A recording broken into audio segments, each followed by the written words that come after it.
Hey guys, it's Baban and I'm back with another video, and this one is going to be a little speed draw time lapse of me making both of these stream screens. Now I have already posted a video that is a little show reel of some different ones that I've done. I'll put a link to that now and at the end, but I'm not going to be showing anything to do with the making the animation on this one. I'm just going to be going over the time lapse of me drawing everything. Okay, so on these ones, I've started doing it in some of my other videos and just showing a little bit of the time lapse or having it sped up before I actually get into the screen recording and me making it, but I've done both of these exclusively with the time lapse feature on Clip Studio Paint, which was kind of getting a bit annoying. I had to stop and save the videos out of these a couple of times as I was going through. But we got through it. I did accidentally lose a little bit on this one. In the middle, you will notice me kind of suddenly have colours and things, but we have the rest of it that I think is a bit more interesting with all this sketching everything out and getting the perspective in and everything, especially the chair. Oh my god, the chair. I'm kind of starting to enjoy drawing these big chunky chairs a lot more though, because there's a lot going on with them to try and fit into the perspective. They're a nice little challenge, and I'm starting to see them improve. What I was trying to do with this one as well, I guess, that's kind of a downside to these, is you can't see the refs that I have up next to me, but I had a couple of different refs of the workspace that I was supposed to be drawing, and I was trying to fit as much as I could into it, because we wanted to fit the desk and the screens with them being over in the corner, and also the bed that was further back, but you know, also leave like a little bit of a gap in there. So I had to try and work everything around that, so I decided to kind of squeeze the bed into the corner, pull it forward a little bit more, give some room to put Succubus in there, the character, on the bed.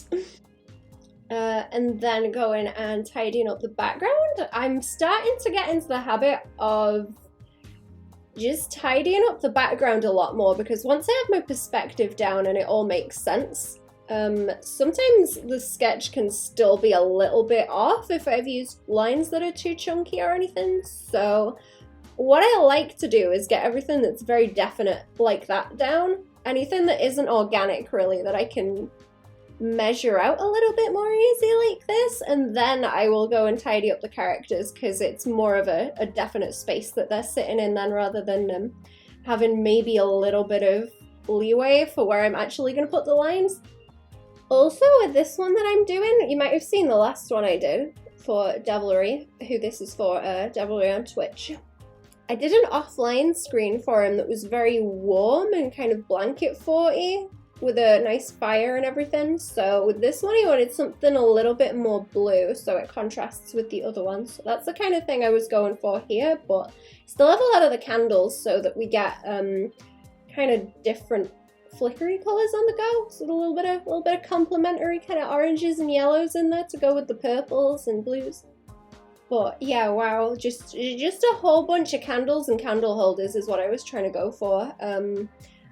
I didn't want to just do a few and have it look empty. I always try and clutter backgrounds up quite a lot, especially because he already had a lot of stuff on the desk that I could use anyway, like the little camera that I'm putting in the screens, and there's also a mic stand and everything in there as well. I just tried to fill it out a little bit more, especially that top corner, like directly above the screens, was really annoying me. So, you know, more candles and a little, I'm not even sure what you'd call that. I looked up a bunch of refs for them. What are those? But yeah, the thing on the wall that holds the candles. Yeah, I know what I'm talking about. You know what I mean. Wall bracket something? I don't know. And also a bunch of the candlesticks and books down the bottom, because that gives me a cheeky, sneaky little spot to put text on. I really like shading candles, like a whole lot. I love it when people let me draw candles. I like doing the little...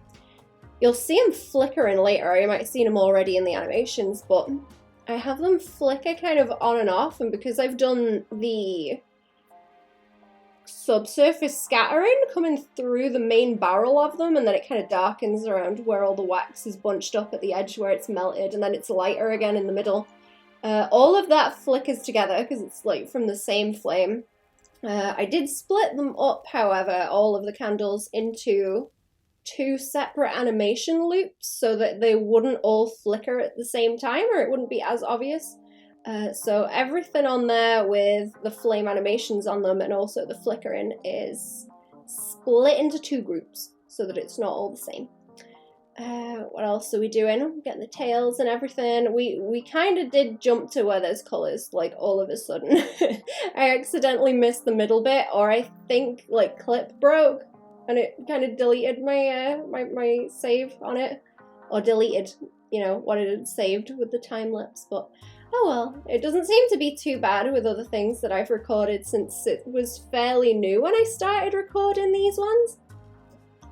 What else am I doing? I'm trying to get it so I've got very split light sources. So we've got the one coming from the back because in the room I had reference for, there's a lot of color changey lights in the background for mood.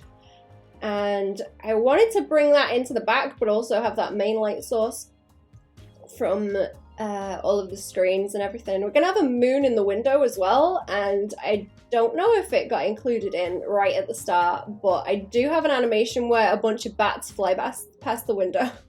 That's my favorite little animation in this one, because I figured out how to make it swipe across with OBS. I'm going and putting in extra little shadows now, you can see, just to make everything pop a little bit more. I've got more gradients into just my regular kind of flat shaded colours. I was trying to peek a little bit closer to more of a rendered style on this one because I thought it looked a bit nicer. I think it might have been that there was some animation things that would have been a bit much to do, so I kind of offset the time and put it more into rendering it nicely.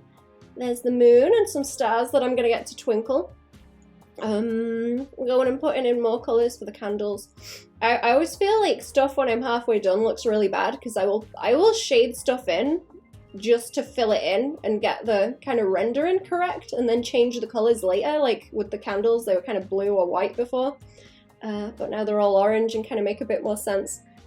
It's just, oh man, that's a difficult one to try and explain to people. It's like, no, I'll change the color. I've done it, I can change the color. It's kind of why I like my cell shading and stuff. I think that's kind of a thing people advise to do with concept art too, is to keep it so that it's on a separate layer and you can change the colors if you need to. Like, it'd be very easy for me to change the whole kind of lighting scheme on this if I wanted to, either with just color shifts or going and filling in one of the layers that I've already put down and rendered on. It just would not be too much fuss at all. Just have to go through them and do it kind of methodically, but it'd be pretty quick. Ooh, what else am I doing?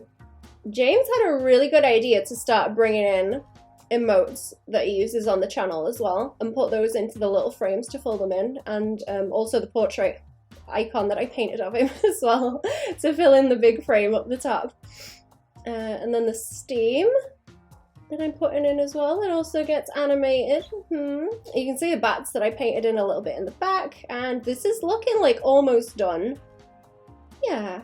Once it's done, I'm gonna go and play the kind of animation over it again. I've got a little bit of stuff moving in the back too, there you can see on the screen. Just a simple little loop so it looks like it's scrolling up. And you can see the bats flying past too, ain't that neat? Yeah, anyways, there we go with that one. Let's shift onto this next one. This is for Paul Pape Designs on Twitch. And this one, I was given a bunch of refs for as well for his workshop because there's a whole bunch of stuff in there that's really cool. And I decided to kind of bring it in and make almost like a little kind of spaceship-y looking thing set up because I thought that would look neat. He also gave me a lot of references of all the different machines that he uses to make things.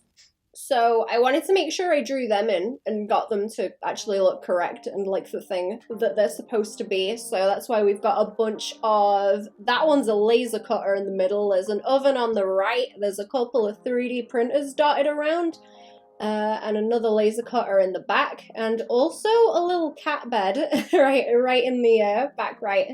I also go and fill the wall in with a bit more stuff later, but yeah, I've been kind of really heavy on the perspective and background detail on these lately, because I think they fill everything out a little bit more and give stuff more character.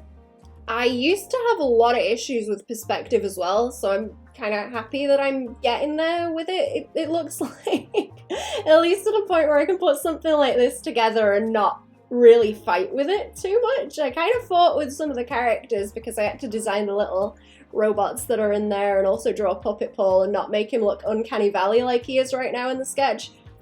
Also, just a whole bunch of tools, just so many little tools, because Paul gave me so many good references, and I love it when people give me lots of good references, so I wanted to draw everything in, like as much as possible, to try and incorporate the different crafts that he does. So I gave Puppet Paul a lot of the leatherwork stuff because there was a specific book that he wanted me to include in this one very prominently.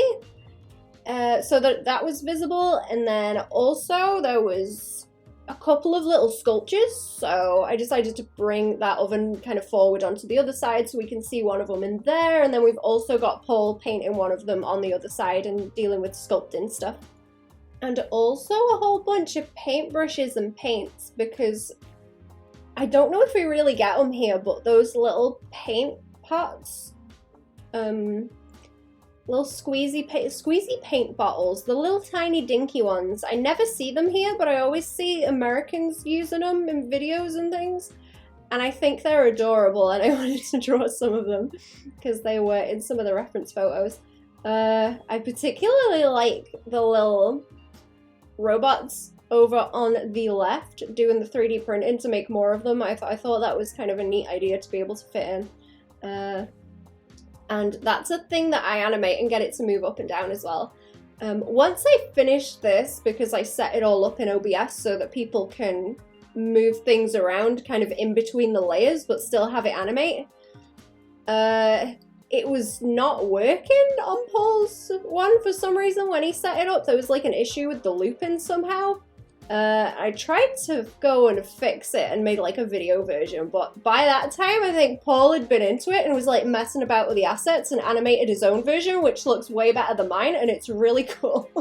And if you go and check out his stream, you should be able to see that one as well. But I can only do the little animations right now with kind of moving stuff slightly by just a little bit, kind of changing the frame slightly.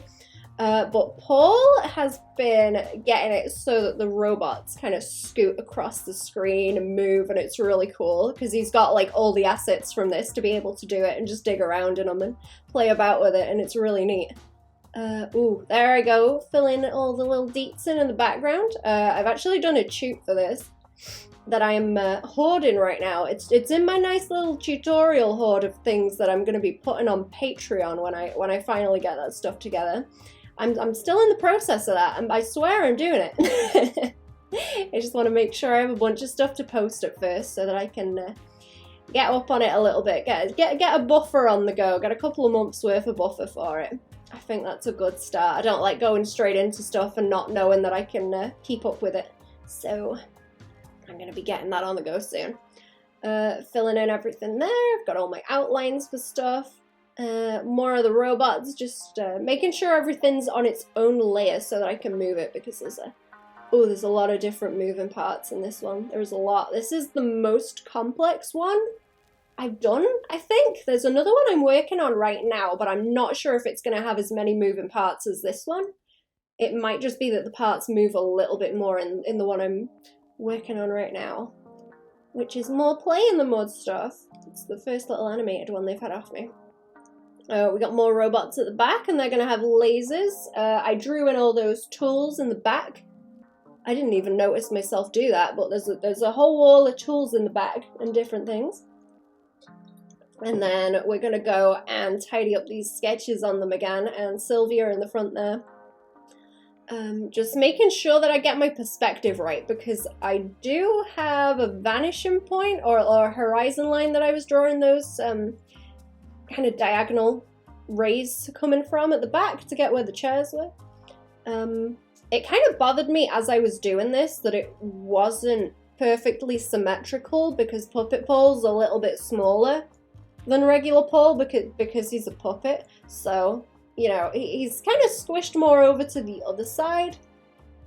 But it worked out okay because it gives Paul a little bit more room on the other side. It doesn't really look wonky. They balance each other out with how much space they take up. That's kind of what I mean. And then going in and doing the lines, there's one chunk of Paul that's just the body. There's like the chairs at the back, so I'm sorting those out first. Like that. Sylvia's maybe on that layer, on her own layer. And then the bulk of Puppet Paul there, and then we've got the back arms like this that are getting lined and filled in. And then we're going to have the ones at the front as well, so that they can both move independently of each other. Like so. Yes, there we go. And then colours, like, I didn't realise how much of this I did in the background until I started taking all the layers off and colouring them in like this. I did have to do a little bit of surgery on some areas on this because I think, especially with the 3D printer, I drew it in kind of all in the same layer with the lines, and then I had to pull the part that wants to move out so that it would move up and down. So it would do the kind of dip in motion that it needs to do the printing. Also on this one, I went with a bit more of a toony style like this because I thought something a bit more rendered like I did for James's one wouldn't fit as well. It'd be a little bit too kind of realistic and maybe a bit creepy.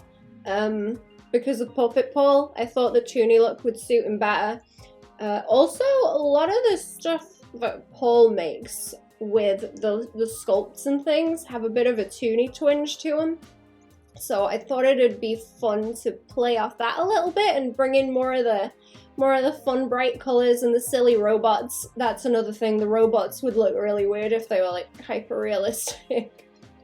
Or like too rendered out. I think they would just look funny. We wanted these weird little kind of butler cartoony robots on the go. That, and also having to render all of these little details when there's so many items in there would just make this take twice as long, which was not an option. So we went for something more cartoony that works well with the style and everything. What else are we doing? I think what I initially did here was block out all the shading just in a single color like I usually do, and then kind of tweak it later. All of the other wacky colors that were on there a second ago were me kind of testing it out before I went and put any of these in, because I can go in straight away and start plonking my colors in and pulling the shapes out, but when I don't have definite colors that I know I'm going to swap them out for later, it's a little bit more difficult to be confident in what I'm doing. So I like to kind of play about with it a little bit first and make sure that the lighting, well, not just the lighting, but also, no, not just the colors, but the lighting also is going to make sense and work with it. Because it's very symmetrical too. I wanted to go with just flat kind of front on lighting so that it would light up as much as possible in all these little details and not give us kind of a big shadow over one half of it. I didn't think that would look very good. We want to be able to see everything that's going on in here and have it very nice and bright and colourful. I do go and put some textures in a little bit later as well because the wood was looking a bit flat and I wanted it to be, I guess, kind of like boards put together. I just put down most of the flat stuff and shapes right now without any seams really, apart from the bit at the front, but the front is supposed to be more like it has the little kind of shop, you know, shop desk front flippy hinges on it so that you can pull it up and reasonably go in and out of where this is. I didn't want it to look like a kind of locked off space. Because that might have been a bit weird. It's maybe not spaceshipy enough to be able to go with something like that. If it was a bit more spaceshipy, maybe I could get it as though they would rise up and down into this. Like the opposite of going down a fire pole. You kind of rise up on like they have in a stage where they have a hole in the floor that you kind of rise up through into the little studio, but it wasn't sci-fi enough. I wanted to keep the look as though it's been built by Paul, because there was one stream I was watching of his where he was showing everyone around the workshop and the desk and everything, and explaining how he built it and put it together and why it looks like it does. So from then I was like, no, I need this to look like Paul's put it together himself. And he's also got the little robots helping him in the back, because there's the one building that other slope on the other side, and there's one kind of measuring and making sure everything's correct, and one bringing more planks over to build more of the shelves in the other corner. I tried a little bit of this wish-washing out in the back so that it wasn't quite as contrasty, but I think I take that off later because it just looks a little bit oppressive with all that heaviness on the top with the darker value. Oh, there I go with textures. I have a folder of my own textures that I've taken photos of just, you know, random kind of pieces of wood that are hanging about and stuff, and stones and rocks, that kind of thing. I have a hoard. I have a hoard of that kind of thing, and it comes in useful when I have stuff like this, because I don't want to go and randomly find textures to slap on things. It helps if you have your own. Just if you see some nice textures out there and you're wandering about on a walk or something, just, you know, some random like kicked in door just hanging about, slung into the woods somewhere. take a picture of that. It's got a nice texture on it. Bit of moss and that on it. Yeah, go for it. Yeah, more color, more texture. It's pretty cool. I also have a correction layer over the top of this. You might notice right now the colors turning kind of on and off and changing slightly over the whole image. There is a correction layer on the top, just tweaking the colors to something that I like a little bit more now that I've got most of the stuff in. Putting details onto the shirt and onto everything else. The dragon wanted painted in. This is just me fussing about with the flats now and adding these little details in. This style is a little bit closer to the way that I do emotes. It's not quite, but that's what I was trying to play off of, but make it fit something a bit bigger, a bit more. That was kind of what I was starting to do with some of the play in the mud screens that I've done. But I kind of pulled it a little bit closer to them with this one than I did with the play in the mud ones.